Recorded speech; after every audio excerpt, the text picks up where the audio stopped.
कई लोग कहते हैं कि बोरो लोग चाइना से आई है, वो लोग चाइनीज है, और कुछ लोगों का कहना है बोरो लोग असुर यानी दानव था। क्या बोरो ट्राइब चाइनीज है और क्या वो लोग असुर थे? बोरो ट्राइब की इतिहास बेहद ही दिलचस्पी है। बोरो लोग इंडिया नॉर्थ ईस्ट के असम राज्य में रहने वाले ट्राइब है। ये प्राचीन काल से ही ब्रह्मपुत्र नदी के किनारे रहकर अपना जीवन व्यतीत करते आ रहे हैं। बोरो ट्राइब असम के अलावा वेस्ट बंगाल, मेघालय, मिजोरम, त्रिपुरा, नागालैंड, अरुणाचल प्रदेश और दूसरे देशों नेपाल, भूटान, बांग्लादेश में अपनी जिंदगी जी रही है। नेपाल में रहने वाले बोरो लोग बहुत ही कम बोरो भाषा बोलते हैं। वहाँ ज्यादातर नेपाली भाषा बोली जाती है। अगर बोरो भाषा इस्तेमाल नहीं किया तो आने वाले समय में नेपाल से बोरो भाषा पूरी तरह से विलुप्त हो जाएगी, क्योंकि वहाँ का न्यू बोडो जनरेशन थोड़ी भी बोरो नहीं आती। वेस्ट बंगाल में रहने वाले बोरो लोग अच्छी तरह बोडो भाषा बोल पाते हैं। प्राचीन काल समय बोरो लोगों को कछारी, मेच, बोरो कछारी एवं बोडो अलग अलग नाम से बोरो के इतिहास के पन्नों में लिखी गई है। 1000 साल पहले हिमालय पर्वत के उत्तर दिशा में बोडो नामक एक क्षेत्र था। तिब्बत और चाइना के पश्चिम उत्तर दिशा भाग को लेकर इस बोडो स्थल को बनाया गया था। बोरो लोग तिब्बतो बर्मन भाषा बोलने वाले इंडो मंगोलियोड वंश का एक जाति है। 2000 साल पहले मंगोलिया और साइबेरिया में कुछ लोग बोरो लोगों को घूमते हुए देखा गया था। प्राचीन काल समय में बोरो लोगों को किरात, मलयज, असुर और दानव, राक्षस आदि नामों से भी उल्लेख किया गया है। उत्तरी कछार में दिमासा और नेपाल में मेचे नाम से भी बोडो लोग जाना जाता है। बोडो वर्ड को पहली बार इस्तेमाल किया था 1846 में। इससे पहले बोरो का नाम किरात थे, यानी आज के समय बोडो। वही समय जन्म लिए थे बोरो के बहुत सारे वीर योद्धा, जिन्होंने बोरो समुदाय को बचाने के लिए शत्रु से युद्ध लड़े थे। समदन कछारी योद्धा देमालू, बासराम, जावलिया देववान यानी सिकोना योद्धा, ये सब बोरो इतिहास के लिए लड़ने वाले बोरो लड़का योद्धा थे। सिर्फ लड़का ही नहीं, गांबारी, वीरगश्री, तेनपाकरी, ये सब बोरो लड़कियों योद्धा थे। उन सब योद्धाओं की अपनी अपनी मजेदार कहानियाँ बोरो इतिहास के पुरानी पन्नों में है। उनमें से खून अभी भी बोरो के एक इंसान में है, वही है रंजन देमारी। उनको कौन नहीं जानता, जिन्होंने अभी भी अलग सा बोरो राज्य पाने के लिए अपना सब कुछ न्यौछावर कर दिया। देमालू योद्धा की कहानी काफी मजेदार है। बचपन में ही योद्धा देमालू अनाथ हो गए थे। 7 साल की उम्र तक उनकी दादी ने उनका पालन पोषण किया था। जब देमालू का पैदा हुए थे तब उसकी उम्र बाकी लोगों की तुलना में तेजी से बढ़ गए थे। बचपन के समय जब वो अपने दोस्तों के साथ जंगल में खेलने गए थे, उसी दौरान उसने बिना अपने हाथों का इस्तेमाल किए एक साथ 2 खूंखार बाघों को मार गिराया था। उसी समय से ही लोग उनको वीर देमालू नाम से पुकारने लगे थे, और सच में देमालू बोरो वीर योद्धा बन गए थे। बड़े होते होते देमालू भगवान शिव जी का भक्ति करते रहे। प्राचीन काल से ही बोरो लोगों का धर्म बाथो रहे। बाथों के अंदर यूफोबिया पौधा यानी स्पर्जस प्लांट होते हैं। वो पौधा कैक्टस की तरह होता है, जिनको बोरो लोग मानते हैं कि उसमें नेचुरल सुपर पावर होता है। एक दिन वीर देमालू योद्धा के भक्ति से प्रसन्न होकर भगवान शिव उसके सामने प्रकट हुए, और भगवान शिव जी वीर देमालू की ओर अपना हाथ आगे बढ़ाया। भगवान शिव ने देमालू से कहा कि वो उनकी किसी भी एक उंगली को पकड़ के वरदान मांग ले, लेकिन देमालू ने पूरी उंगली पकड़ ली थी। शिव महादेव थोड़ी नाराज थे, पर देमालू उनकी बहुत बड़ा भक्त भी थे। भोले बाबा से वरदान मिलने के बाद वीर देमालू और भी बलवान हो गए थे। वरदान के कारण देमालू योद्धा को कोई भी शत्रु युद्ध में हरा नहीं सकते थे। दीमापुर राज्य के गौरव को बनाए रखने के लिए देमालू के अंदर जलती हुई भावना थे। देमालू के पास वरदान में मिली कवच थे। देमालू के पास वरदान में मिले बिजली की तरह दौड़ने की शक्ति थे। योद्धा देमालू को बहुत ऊंचाई तक कूदकर छलांग लगा सकता था और उनको तेजी से हमला भी कर सकता था।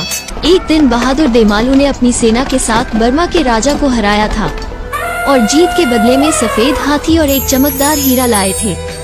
इस हाथी को हिडिंबा की राजधानी दीमापुर ले जाया गया था। कुछ समय बाद योद्धा देमालू को शत्रुओं ने पकड़कर कारागार में डाल दिया गया। एक दिन दुश्मन ने वीर देमालू को एक विशाल हाथी से कुचलकर मारने के लिए छोड़ दिया गया, लेकिन देमालू एक ही समय में 2 हाथियों से लड़ने की क्षमता थी। दुश्मन ने देमालू को मारने के लिए उनकी सौतेली माँ से मदद मांगी। अगर उनको मारने की राज बता दिया तो देमालू की सौतेली माँ को दुश्मन से बहुत सारे धन और सोना मिलने वाली थी। परंतु देमालू की सौतेली माँ को भी पता नहीं था कि देमालू को कैसे मारा जाए, क्योंकि उनको किसी भी बलपूर्वक नहीं मारा जा सकता था। एक दिन देमालू की सौतेली माँ को रहस्य पता चली। एक गर्मी की रात थी जब आकाश में पूरा चांद चमक रहा था, ऊपर नीले क्षितिज में मंडरा रहा था। उसी समय वीर देमालू नींद और थकान से कारागार के अंदर सो रहे थे। तब उनकी सौतेली माँ के साथ शत्रुओं ने देमालू के कानों में गर्म सीसा डाला गया और उनके पूरे शरीर में भी पिघला हुआ सीसा डाल दी। उसी समय बोरो की वीर योद्धा देमालू की तड़प तड़प कर मृत्यु हो गई, पर उसने ठीक मरने से पहले पूरी बोरो प्रजा को ही श्राप दे दिया कि आज से बोरो वंश में कोई भी योद्धा जन्म नहीं होगा। बोरो की सब कुछ शत्रुओं द्वारा छीन लिया जाएगा। भविष्य में कभी भी बोरो लोग सफल नहीं होंगे। आज भी वीर योद्धा देमालू की यह श्राप बोरो लोगों की यादें में है। आज उसकी मूर्ति के नीचे बोरो लोग पूजा करते हैं ताकि उसका श्राप समाप्त हो जाए। बोरो लोग उस महान योद्धा को जोहुलाव देमालू नाम से आज पुकारते हैं। उनकी सबसे बड़ी मूर्ति कोकराझार शहर के कारेगांव में है। वैसे बोरो की एक मशहूर इलाका पर्वत जोरा को कौन नहीं जानता, जिन इलाका के अंदर गुरुदेव कालीचरण ब्रह्मोद जन्म लिए थे। ज्यादातर बोरो की NDFB युद्ध पर्वत जोरा इलाके पर भी हुए थे। पहले समय पर्वत जोरा इलाके बहुत सारे कीमती पेड़ पौधे से भरा हुआ जंगल था। वहाँ पर अलग अलग आवाज के पशु पक्षी भी देखने को मिलती थे। कुछ बहुत सारे गांव और जगह को एक साथ नाम रखा गया था पर्वत जोरा। आप लोग इस मैप के द्वारा कुछ गाँवों देख सकते हैं और वो जगह काफी सारे फूलों की गंध से भरे थे। जंगल बहुत घने और जंगली सब्जियों की कमी नहीं थे। उस पर्वत जोरा जगह की एक पुरानी गाना भी बने थे, लेकिन दुर्भाग्य से आज धीरे धीरे पर्वत जोरा की सुंदरता घट रही है। पुरानी समय से ही बोरो लोग जादू टोना या डायन ये सब मानते आ रही है। डायन का मतलब बुरा डरावनी इंसान, जो जादू टोना सीखकर लोगों की अच्छा वो नहीं देखना चाहते। ये सब बोडो गाँव में होता आया, जिसको बोला जाता है डायन। लेकिन जो लोग साइंस को मानते हैं वो लोग ऐसे कुछ नहीं मानता, लेकिन रात्रि के समय निकालते हैं। ऐसे में जरूरत से ज्यादा विश्वास करके बोरो लोग अंधविश्वास में आकर किसी के परिवार को ही डायन समझकर खत्म कर दिया था। शाम के समय यानी रात होने के समय में मुर्गा आवाज करना, रात में उल्लू अलग तरीके से आवाज निकलना, दिन के समय लोमड़ी की आवाज, रात में कुत्तों का रोने की आवाज, रास्ते में काला बिल्ली रास्ता पार करना और अलग तरह की आवाज निकलना, सुबह समय कौवा की आवाज सुनाई देना, ये सब बोरो लोग अशुभ मानते हैं, जैसे कि कोई उनके साथ बड़ी मुसीबत आने वाले हैं। लेकिन आज साइंस युग में ये सब कम होते गए।